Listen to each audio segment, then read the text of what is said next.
এটা হংকংয়ের একটা মাছ বাজার।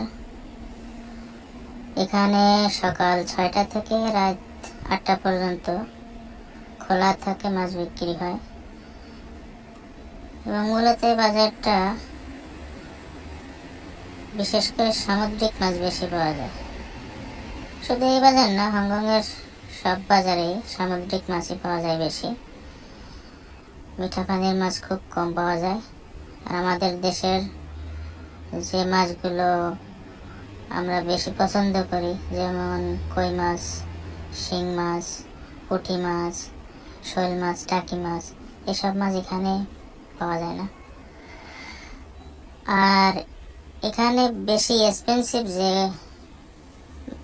মাছ বলবো না, পানির মাছের ভিতরেই পড়ে, যেমন শামুক, ঝিনুক,